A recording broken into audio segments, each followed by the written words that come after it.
Assalamualaikum warahmatullahi wabarakatuh. Alhamdulillah wa syukurillah wa la hawla wa la quwata illa billah.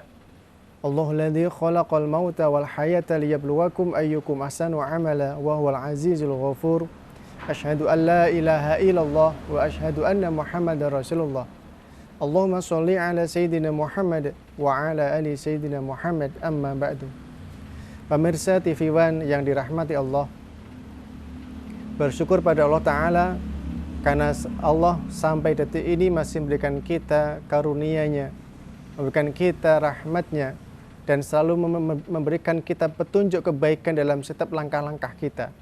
Semoga setiap langkah perbuatan yang kita lakukan senantiasa perbuatan yang memberikan kebaikan dalam kehidupan kita, keluarga kita, dan orang lain.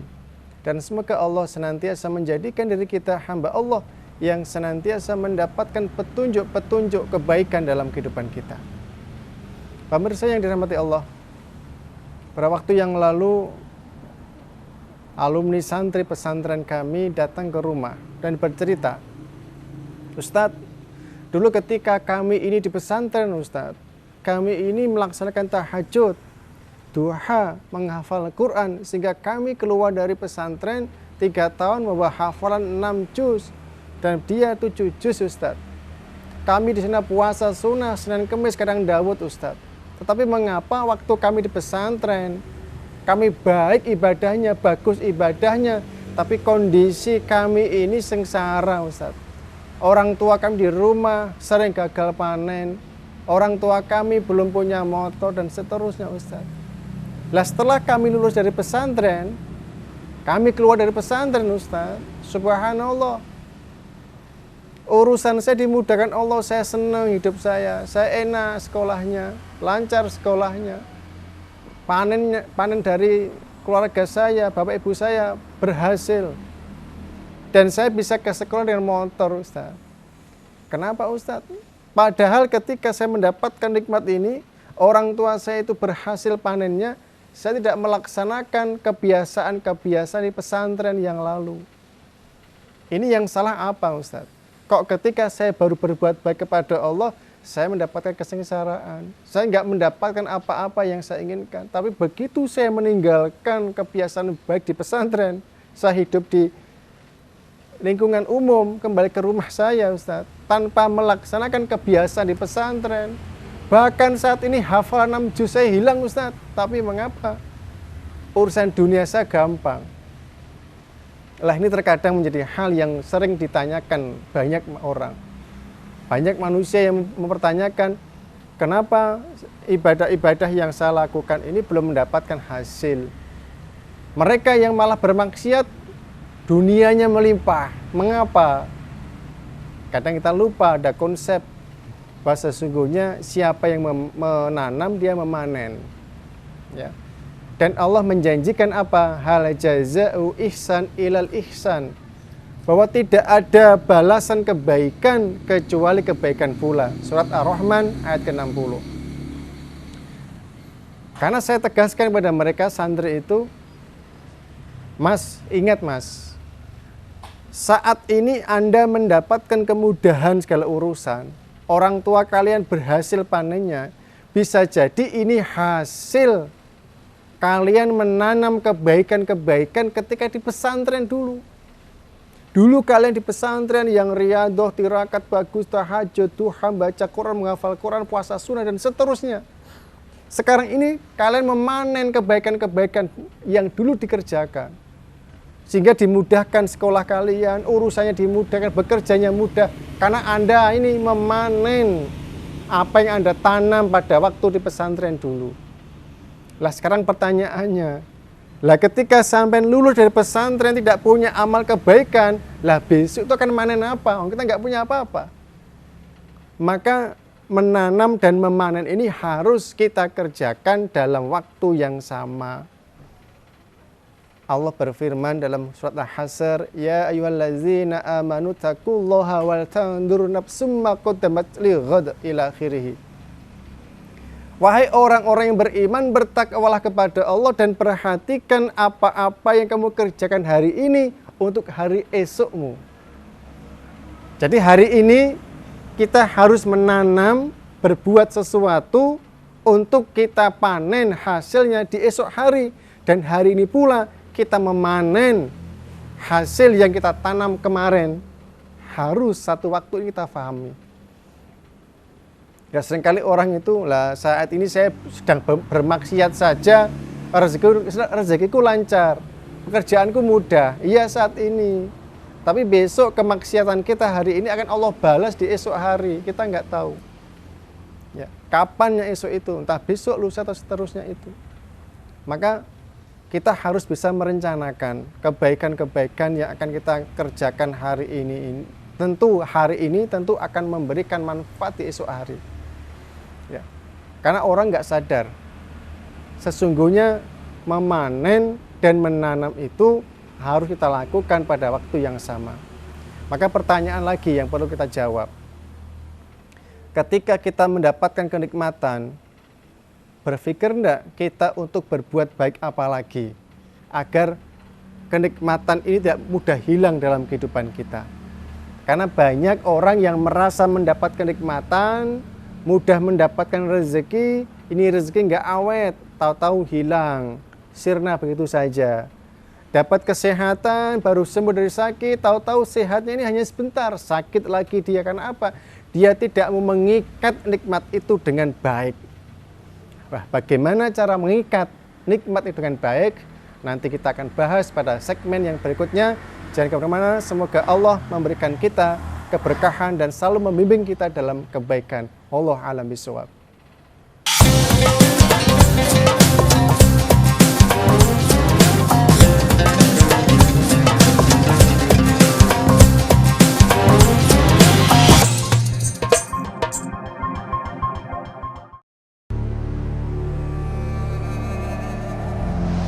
Kita sering bertanya, kenapa negeri ini terus diuji dan diuji? Haruskah perjalanan demokrasi di negeri ini begitu rumit dan menanggung beban yang terus menumpuk hingga remahan-remahan peristiwa yang tak penting terus mengotori bumi pertiwi?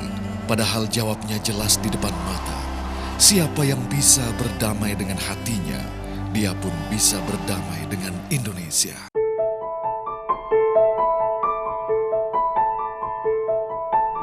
Beragam peristiwa yang terjadi di sekitar kita, kami sajikan dengan lengkap dan akurat. Cerdas dan mencerahkan. Saksikan Apa Kabar Indonesia Malam. TV One memang beda. Pertarungan terbaik dari nama-nama yang melegenda. Laga-laga berkelas yang tak pernah usang. Best World Boxing. TV One memang beda. Inilah ruang di mana kami menyajikan berbagai fenomena dan peristiwa aktual. Harga daging sapi di Medan, Sumatera Utara melonjak tajam. Pengadilan Tindak Pidana Korupsi kembali menggelar sidang kasus suap Hakim PT UN Medan dengan terdakwa Jose Kaligis. Kecelakaan akibat sopir Metro Mini cukup angkutan serta ugal-ugalan hampir tiap hari terjadi. Kaca depan Metro Mini 69 Juni. Mari gali informasi untuk sebuah visi. Ruang Kita, Senin sampai Jumat pukul 1:30 siang. TV One memang beda. Kili begitu ya ternyata. Jadi melibatkan para wakil duta besar yang ada di Malaysia. Pagi hari yang selalu mencerahkan. Perbaharui terus informasi pagi Anda. Beda dengan rakyatnya. Kalau partai itu kan jelas punya konstituen dong. Ya. Yang di tengah itu kan penyeimbang. Bersama Apa Kabar Indonesia Pagi. TV One memang beda. Disinilah kami mengupas fakta dan realita. Minerba kita saat ini itu adalah cacat hukum. Disinilah pakar hukum angkat bicara. Kalau orang mengajukan permohonan pra peradilan, itu adalah sebuah dosa tambahan. Padahal orang itu membela diri. Kok bisa seorang menteri janjikan sama perusahaan swasta mau mengubah peraturan pemerintah demi kepentingan perusahaan asing? Indonesia Liars Club. TV One memang beda. Inilah program kriminal yang layak Anda simak, telusur, menelusuri kasus lebih dalam, menyingkap tabir, menguak peristiwa dengan kamera tersembunyi, Buka mata, lihat sekitar Anda. TV One.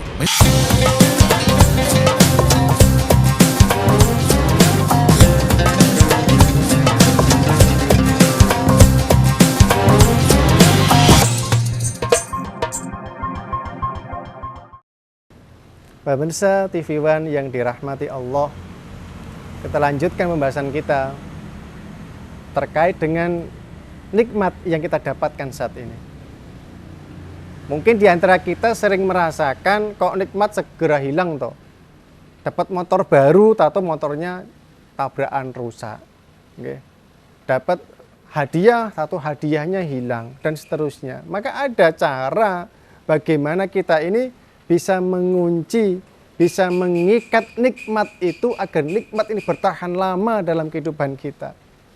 Agar bahagia ini bertahan lama dalam kehidupan kita. Ya.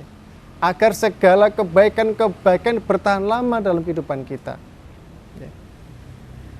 Yang pertama apa yang kita siapkan? Yang kita siapkan adalah kondisi hati kita. Hati harus kondisi tenang. Hati harus kondisi tenang. Dan kita luaskan hati kita. Tenang itu simbol kedalaman. Luas. Mohon maaf. Kita ambil air putih, air bening itu ya, 1 gelas. Kita ambil garam 1 genggam, kita masukkan garam dalam gelas ini, air gelas ini kita aduk, kita minum. Rasanya apa? Sangat asin, bahkan mendekati pahit.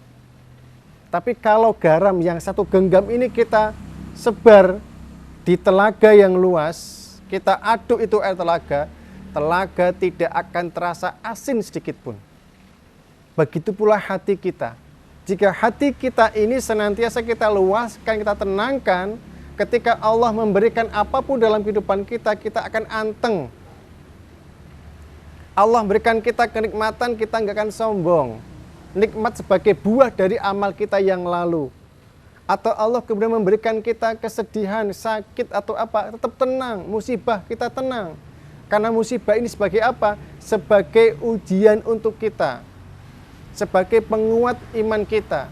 Sebagai bukti konsekuensi kita meningkatkan kualitas iman kita kepada Allah. Allah menegaskan, ahasibanasu ayusraku ayakulu amana wahum la yuftanun. Kalau kita merasa beriman pada Allah, maka kita harus siap mendapatkan ujian-ujian yang akan menjadi tahapan-tahapan meningkatkan kualitas keimanan kita. Ujian itu bisa berupa kenikmatan dan bisa berupa musibah. Maka kalau hati tenang, hati kita luaskan, dapat nikmat, alhamdulillah, tidak sombong kita, ya. Kita tidak merasa memiliki nikmat itu. Pas dapat musibah, tenang kita, ini sebagai bentuk kasih sayang Allah. Hati tenang, tidak merubah kondisi kita. Karena tujuan kita hanya pada Allah. Maka konsep ikhlas itu artinya apa? Tidak berubah kondisinya, tidak bergeser posisinya, walaupun dia diuji dengan kebaikan atau diuji dengan musibah. Maka kalau kita ingin mengikat kuat nikmat dari Allah, maka tenangkan hati kita dulu. Yang kedua, ketika kita ingin mengikat nikmat itu, maka apa? Selalu berpikir kebaikan apa yang akan aku kerjakan setelah mendapatkan nikmat ini. Sebagai bentuk rasa syukur kepada Allah. Kami dulu ketika menikah, maka saya usahakan untuk menambah ibadah pada Allah dengan berpuasa. Begitu hajat kami, doa kami, saya dan istri diijabah, istri mulai hamil, mengandung, saya kawal kandungan istri itu, kehamilan istri dengan puasan Daud selama kehamilan istri. Sebagai bentuk rasa syukur kepada Allah. Nah, dengan seperti ini ternyata saya merasakan begitu baiknya Allah, begitu maha welas asihnya Allah, begitu ar-Rahman ar-Rahimnya Allah. Sehingga Allah tidak pernah melepaskan kebaikan dalam kehidupan kita. Maka berpikir, ketika kita mendapatkan uang 1.000, ibadah kita ini. Kita dapat uang 1 juta, tambah ibadah ini dan seterusnya. Sehingga begitu tambah nikmat, tambah ibadah, tambah nikmat, tambah ibadah. Jangan sampai tambah nikmat, malah tambah maksiat. Na'udzubillah min dzalik. Ya. Lah seringkali orang seperti itu. Minta pada ya Allah, berikanlah hamba rezeki yang melimpah ya Allah, yang banyak ya Allah. Begitu Allah berikan nikmat yang banyak, dia terlena dengan nikmat itu. Sehingga apa? Lupa untuk ibadah. Ya Allah, saya mohon ya Allah, berikanlah hamba pekerjaan yang bagus ya Allah. Begitu diberikan pekerjaan yang bagus, dia disibukkan dengan aktivitas pekerjaannya, dia lupa ketika azan sudah berkumandang, dia enggan untuk sholat. Ya bagaimana itu akan mengikat nikmat? Justru akan mendatangkan laknat itu. Maka ketika orang ini menata hidupnya dengan beribadah pada Allah, maka nanti Allah akan menata hidupnya dengan sebaik-baiknya. Tapi kalau dia merusak hubungan dengan Allah, Allah pun akan mendatangkan keburukan-keburukan dalam kehidupannya. Maka yang kedua tadi itu, agar nikmat itu senantiasa bisa terikat dalam diri kita, maka ikatlah dengan amalan-amalan kebaikan yang selalu bertambah dalam kehidupan kita. Maka tanam, karena kebaikan kita saat ini disebabkan kenapa? Kita memanen amal ibadah yang kemarin. Nah sekarang tanam lagi ibadah yang baik, agar besok kita memanen kebaikan. Allah menjanjikan, tadi saya sampaikan, Ar-Rahman ayat 60, hal jaza'u ihsan ilal ihsan. Bahwa tidak ada balasan kebaikan kecuali Allah akan memberikan kebaikan yang lebih banyak lagi. Dan di ayat lain disebutkan, فَمَنْ يَعْمَلْ مِثْقَالَ ذَرَّةٍ خَيْرًا يَرَهُ, bahwa Allah akan memberikan balasan kebaikan walaupun kebaikan sekecil zarah. Nggak usah khawatir. Bahkan andai kata itu kebaikan hanya sebiji sawi, dia tersembunyi di balik batu, dan kemudian dia tertutup dengan kegelapan, Allah mengetahuinya. Nggak usah khawatir. Allah Maha tahu. Jangan sampai kita menanyakan, ya Allah dulu saya berbuat baik ini, ya Allah mana balasnya? Jangan, Allah Maha tahu kapan membalas kebaikan itu. Karena sesungguhnya konsep menanam dan memanen ini harus kita kerjakan dalam satu kondisi yang sama. Dan wal tandur nafsum ma qaddamat lighad, kita harus berbuat segala sesuatu hari ini untuk hari esok kita. Hari esok bisa hari esok untuk dunia kita, dan hari esok untuk akhirat kita. Hari esok di dunia jelas kita harus punya perencanaan. Kita mau apa toh? Kita mau punya apa? Punya rumah, punya motor, punya istri, suami atau apa? Rencanakan dari sekarang. Direncanakan semuanya. Agar apa? Kita mendapatkan arahan-arahan yang jelas. Dan jangan lupa untuk berdoa kepada Allah. Agar apa? Allah membimbing langkah kita mencapai apa yang kita harapkan. Seringkali manusia berjalan tanpa ada ikhtiar yang jelas, tanpa ada perencanaan yang jelas. Ya. Maka harus memikirkan masa depan dunia dan masa depan kita di akhirat. Lah, apa itu masa depan di akhirat? Nanti akan kita bahas pada segmen berikutnya. Apa itu masa depan di akhirat? Dan semoga dalam mencapai masa depan di akhirat, kita dimudahkan langkah kita menuju kebaikan masa depan di akhirat. Wallahu a'lam bishawab.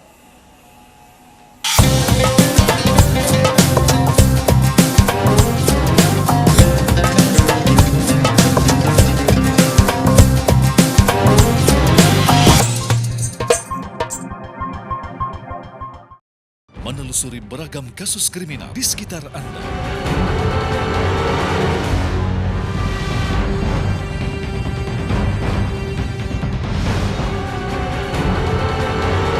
Dan mengupas kasus sosial lainnya.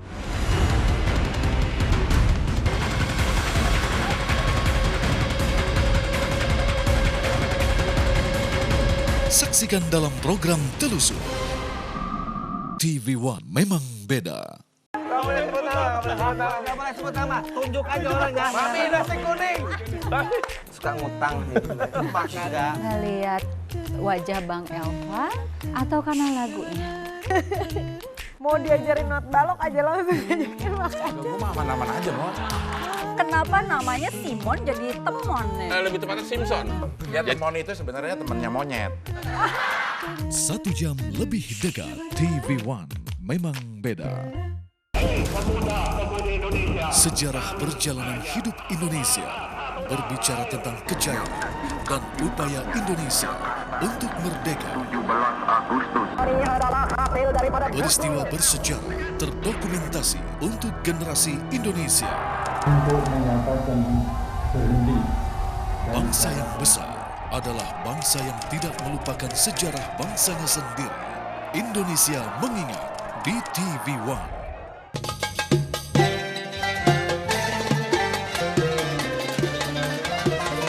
Ittaqullaha fin nisa. Takwalah kepada Allah terhadap kaum wanita. Miskin juga ujian, tapi orang yang punya iman kuat kepada Allah, yang manis imannya, insya Allah kuat ujian. Orang yang ikut perbuatan baik dan tidak menghalangi, dapat juga pahala. Kalau Allah menguji sesuatu yang berat pada kita, itu sebenarnya Allah sedang menguji keimanan kita. Damai Indonesiaku, TV One memang beda.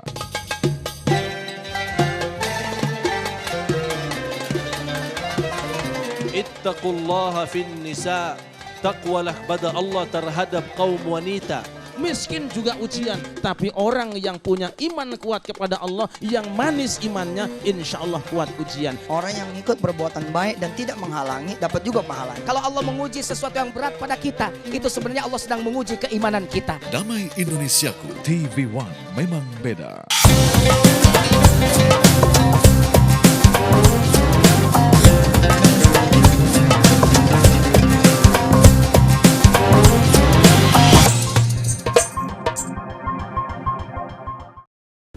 Pemirsa TV One yang dirahmati Allah, yang diberkahi Allah dan diridhai Allah. Banyak orang ini hanya terbatas memikirkan masa depan di dunianya saja. Dia lupa memikirkan masa depan untuk akhiratnya yang abadi, yang kekal. Padahal apa? Masa depan di dunia itu hanya sifatnya sementara. Dan seringkali manusia tertipu dengan kehidupan dunia. Ada satu perkataan yang luar biasa bagusnya dari Ibnu Athaillah yang kemudian sering dibahasakan bahwa sesungguhnya segala sesuatu yang nampak oleh mata itu tidak ada dan hanya bersifat tipuan belaka. Namun yang tidak nampak oleh mata itulah yang hakiki, yang sesungguhnya. Karena apa? Yang nampak oleh mata itu bersifat materi. Segala sesuatu yang bersifat materi itu dia terikat ruang dan waktu. Segala sesuatu yang terikat ruang dan waktu, dia bisa berubah, bisa rusak, bahkan musnah. Jadi saat ini kita bisa melihat siapa suami kita. Oh, Bapak Fulan. Disebut Bapak Fulan karena ada yang tidak nampak ruhnya. Ketika ruh ini dicabut Allah, maka tidak ada lagi Bapak Fulan, adanya mayit, adanya bangkai. Dulu kita merasakan, mengalami masa bayi, anak-anak, remaja, dewasa, dan seterusnya sampai tua dan mati. Kita itu berubah karena bersifat materi. Maka rugi ketika orang ini terlalu sombong dengan dunianya, sombong dengan kecantikannya. Mohon maaf pemirsa sekalian, yang merasa cantik saat ini, saya tanya, berapa lama lagi bisa mempertahankan cantiknya? Bisa tidak setahun lagi tetap cantik?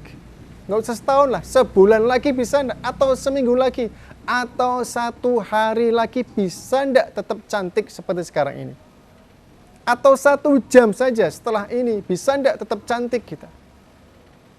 Kita kalau hanya mengandalkan dunia, masa depan dunia rugi karena segala sesuatu bersifat sementara. Namun sesungguhnya yang harus kita kejar adalah kehidupan akhirat yang hakiki. Kebahagiaan di akhirat yang hakiki. Apa yang akan kita panen di akhirat nanti adalah segala sesuatu yang kita tanam di dunia ini. Jika di dunia menanam kebaikan, nanti di akhirat kita akan menanam kebaikan pula. Kalau kita berbuat baik, Allah berikan kebaikan. Jika saat ini kita mengerjakan ibadah sebagai bentuk takwa kita kepada Allah, sebagai bentuk ketaatan kepada Allah, Allah menjanjikan syurga di yaumil akhir, di akhirat nanti. Bahkan akan dimudahkan langkah kita melewati jembatan Shiratal Mustaqim ketika kita hamba Allah yang muttaqin. Maka pikirkan di alam kubur nanti, pikirkan di alam barzah nanti, pikirkan di alam akhirat nanti, kita ingin apa? Tidak hanya sebatas memikirkan besok saya ini ketika dewasa mau punya rumah yang bagus, punya istri yang cantik, punya properti yang bagus dan seterusnya. Tidak, kita juga pikirkan untuk akhirat kita. Kita harus memikirkan yang kita panen nanti di hari akhir nanti. Saat ini juga termasuk orang tua. Orang tua ingin mendapatkan, ingin memanen anak yang solih, harus menanam dengan kebaikan-kebaikan. Berikanlah makan anak yang kita miliki dan harta yang halal, yang thayyib, yang barokah. Jauhkan dari harta yang haram atau subhat. Jauhkan untuk anak-anak kita. Agar apa? Kelak orang tua memanen anak yang solih.